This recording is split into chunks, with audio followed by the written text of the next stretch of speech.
Des Brazzaville à Alger en passant par Washington, Dodoma et Kampala, l'infatigable ministre d'État, ministre des Hydrocarbures de la République démocratique du Congo, Akacia Bangobola Mbongo, a multiplié les offensives diplomatiques entre fin 2025 et mi-2026. L'objectif est de transformer le potentiel énergétique congolais en un véritable levier de croissance économique et d'intégration régionale. Le recentrage stratégique de la RDC s'est matérialisé du 31 octobre au 4 novembre 2025 à Brazzaville, en République du Congo, lors de la 48e session du Conseil des ministres de l'Organisation des pays producteurs de pétrole africains, APO. Au cours de ces travaux, la ministre d'État aux hydrocarbures de la RDC a été désignée vice-présidente de cette organisation continentale, une nomination qui est le fruit du soutien indéfectible du président Félix Tshisekedi et des orientations de la première ministre Judith Suminwa. Dans son allocution à cette réunion de l'APO, la ministre a fermement dénoncé l'agression rwandaise et a lancé un appel vibrant à la solidarité africaine contre le régime de Kigali. Permettez-moi de rappeler du haut de cette tribune que pour parler du contenu local dans l'industrie pétrolière et gazière, un impératif s'impose, la paix. Mon pays, la République démocratique du Congo, fait face à une agression injustifiée et persistante de la part du régime du Rwanda à travers le soutien avéré du groupe armé AFC M23. Cette agression constitue une violation flagrante de la souveraineté nationale, des principes de la Charte des Nations Unies et des engagements régionaux en matière de la paix et de la sécurité. À la suite de cette agression militaire, des milliers de Congolais sont tués, déplacés, privés de leurs droits fondamentaux dans l'indifférence de certains acteurs internationaux. Ce drame humain touche femmes, enfants et communautés entières, exige une réponse forte, coordonnée et solidaire de l'Afrique. Il ne peut y avoir que de sécurité énergétique, de développement durable, ni coopération sincère sans respect de la vie humaine.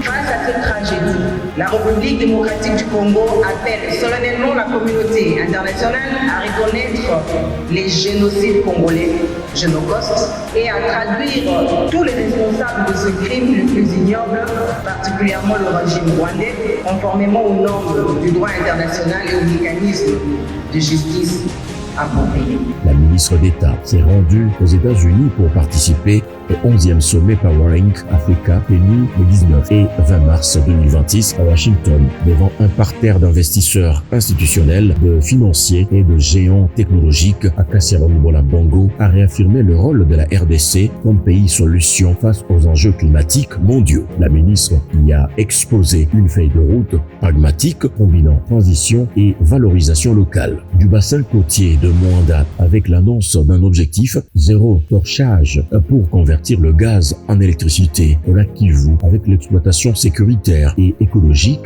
de ces 66 milliards de mètres cubes de gaz méthane pour alimenter l'est du pays, jusqu'à la réforme législative portant sur l'introduction prochaine d'un texte autonome sur le gaz de pétrole liquéfié, GPL. Akacia Bangobola Mbongo a mis en avant l'importance stratégique de la RDC. Elle a également lancé un appel aux entreprises américaines pour qu'elles investissent dans la transformation locale du cobalt et du cuivre, clé de la mobilité électrique mondiale. Le mois de mai 2026 a été marqué par une intensification de la coopération transfrontalière en Afrique de l'Est. Le 7 mai 2026, à Dodoma, en Tanzanie, Akacia Bangobola Mbongo et le ministre tanzanien de l'énergie, Deogratius Ndejembi, ont jeté les bases d'une gestion harmonisée du potentiel pétrolier du lac Tanganyika. Outre ces volets amont, la réunion a ciblé la lutte contre la fraude sur les produits pétroliers en transit, un fléau qui coûte chaque année 800 millions de dollars au trésor public congolais. Le 8 mai 2026, à Dar es Salaam,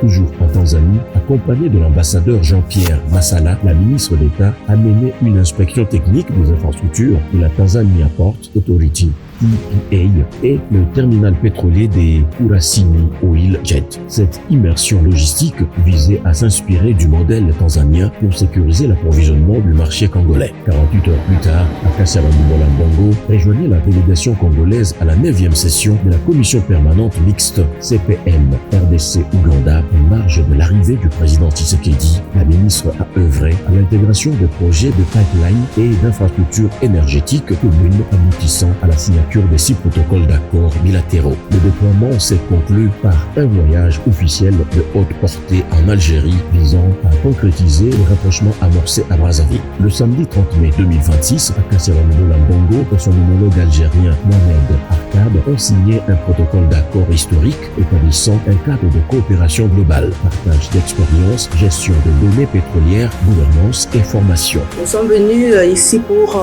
consolider ce lien en signant un MOU éventuellement dans divers domaines prolifiques des hydrocarbures.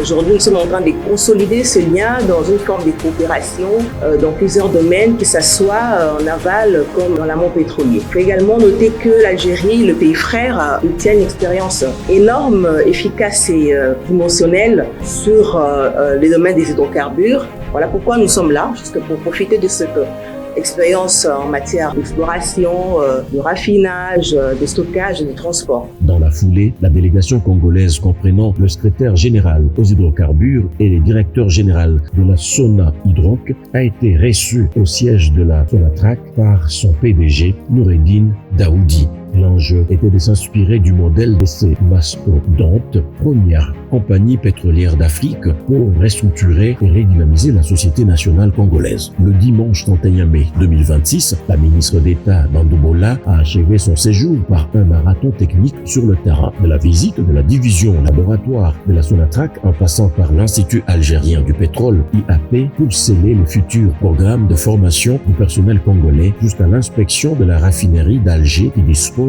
d'une capacité de production de 2,7 millions de barils par jour pour analyser les processus de raffinage et de gestion du GPL. Cette tournée exhaustive donne désormais des outils concrets à la RDC pour moderniser l'ensemble de sa chaîne de valeur énergétique.